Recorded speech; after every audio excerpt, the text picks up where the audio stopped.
Up, everybody? I have a lot of questions, so I'm just going to jump right into it. First of all, though, this is a match on Hotel. I think I pulled host. It wasn't on servers, but my team wasn't that great, and we actually end up losing, and I go 24-6. But it's pretty entertaining, and I need a long video for this, so I figured I would just throw it in there anyway.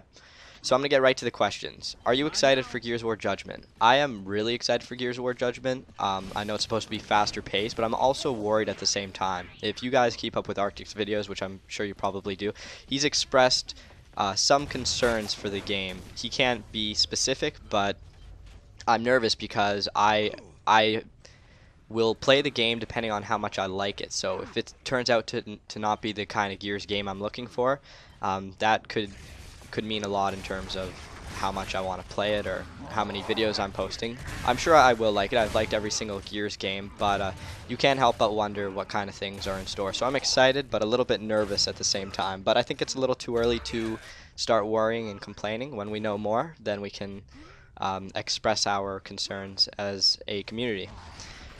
What do you mean by gaming setup, and why would it be expensive? When I meant gaming setup, I meant how my capture card and everything is set up, and it's expensive because you're going to need an HD TV and HD PVR, which is going to set you back a lot of money. You're going to need a headset for recording like I do. I actually use my X12s, which work perfectly. They're really good value too, so I'm happy with them. And, well, obviously you're going to need an Xbox, and you're going to need a laptop that's capable of running your HD PVR, and it can really all add up. But my laptop, I needed a high-end one for school anyway, so it wasn't a big deal.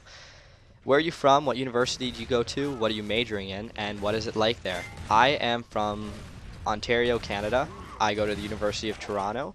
I'm majoring in criminology because I'm interested in law, and it's pretty neat. The school's and where a lot of international students go. So right now, like, my best friends are from the UK, Europe, which is pretty unique.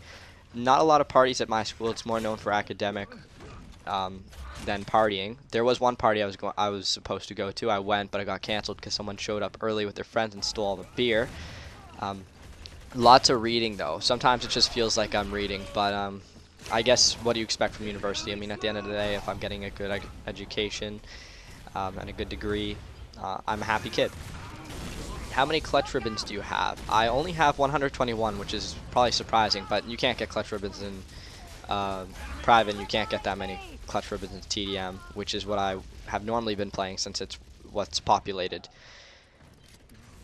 Why are you always Dom, and why do you always use the same set of skins? I'm always Dom because when I got introduced to Gears of War, it was by my brother, and we'd always play co-op, and I would always be Dom. And then when we went online, I didn't know who to be because I didn't know the characters, and I was just a little kid. So I picked Dom, and I just started liking his quotes, and I just really like the character overall. No homo, complete homo. Like when Cole rolls and he does his little whoop, like, it drives me crazy, but everything Dom says is fine with me. As far as weapon skins go, I didn't like the idea Epic had where they want you to pay money for a unique skin, and it's not really unique if other people can just buy it anyway. So the Liquid Lancer, I was going to buy the DLC anyway, so I just run that, and then the Flaming Gnasher, I'm pretty sure you had to do something skill-based to get it, so I always pick that, and I'm the kind of guy that picks something and sticks with it. I don't really like changing things around. Not for any particular reason, but it just becomes kind of like a trademark over time, I guess, and it's nice. What has drawn you to Gears so far as to post content? Well, I've loved Gears more than any other game, and I watched a lot of Arctic's content when I got on YouTube, but I couldn't find other people that really matched the kind of content he was putting out. Maybe I wasn't looking hard enough, but I felt like I could contribute to the type of content he puts out. And I placed Gears so much, and I finally got my laptop that could run an HD PVR because of school, so I figured why not just start putting out videos, and I'm very happy I did. It's super fun, and I do think I have stuff to offer to the Gears community, and I know that the game has a ridiculously hard learning curve, so I think it's important that there's more people out there trying to help other people improve their game. So let's see, how do you deal with frustration in Gears of War? Okay, first thing I'll do is I'll try to just refocus on something else for a little bit, maybe reset my mind after every round. If that's not working out, I'll play something that requires a little bit less skill, and if that's still not working out, I'll just hop off.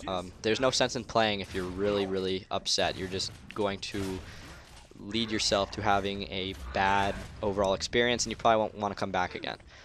What helped you become a good player as opposed to an average player? I would say the biggest thing was that I've always had this notion that I reflect on your deaths instead of complaining about them. When Gears of War 1 came out, I loved it, but I hated having to wait like 3 minutes in between rounds just to play again. So every time I died, I would kind of think about why I died so I could avoid the situation in the future. So that helped. When I played with my friends and they would always die and I'd be outnumbered, that would really help because that would require a lot of high-level thinking as to where to go. And those, I think, are what really set me apart. It wouldn't necessarily be skill as in my movement. I'm sure any player can accomplish that, but it takes a certain person to think in a way that's going to benefit you in the way you move around. How would I go about training another player in Gears of War? I would want to train somebody by throwing them in with players that are much better than them, because you've probably all heard of the notion you know getting slapped around a bit before you improve is how you improve. Because if you're just playing people who are crappier than you, you're not going to get better. So I would throw you in ranked, I'd throw you in competitive, and I would put you in something that really pushes you to improve. Have you ever played with Team Essence? I played against them. Not very pleasant experience, so I'm just not going to focus too much about them. But it was only a couple of the people, so it's not fair to represent the whole team based on them. But I'll just leave it at that. Is there a purpose to our existence? Now, I can't give you a direct answer, but what I can tell you is that I know I exist. I think, therefore I am for you philosophers, and while I know I exist, I know I have the capacity to experience joy, and I know that other people like me have the capacity to experience joy. So if I'm living properly, everything I do is to increase the overall joyness of my life and other people's lives, and I guess this YouTube thing in a very small sense accomplishes just that. What is claw? How much time did you need to get comfortable with it?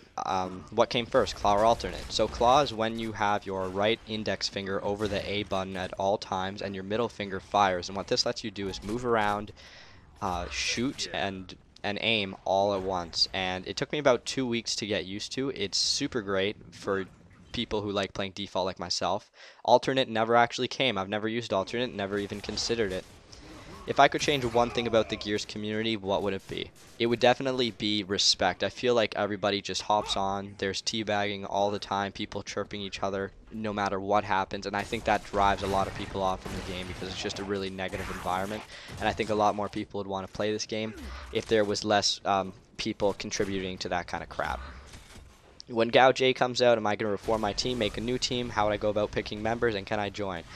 I'm probably going to reform my team, it looks like. I'm always open to new members. The best way to get in is networking. What I mean by that is it's not enough to just be like, hey, this is my gamer tag, try me out. I don't believe in tryouts, and I don't always look for people who are ridiculously high skilled. That's not a good way to go about it.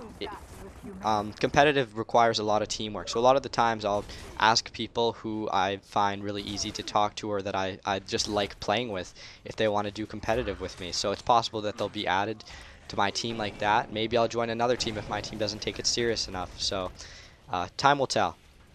Do I ever play King of the Hill? Well, I just finished that tournament, and what I found out after that is I've actually played less than 100 matches at King of the Hill. So I'm pretty proud of myself after that, but also disgusted at the fact that I ignored the game type so often.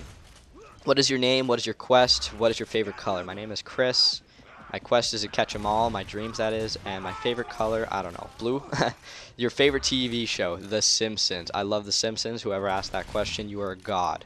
Have I ever considered doing a live commentary? Never, because I don't find them entertaining to watch. People are focused on the game, so they're not really saying anything that is different from what people are watching. So no, I have not considered doing a live commentary, and I don't know if I can do that with the equipment I have.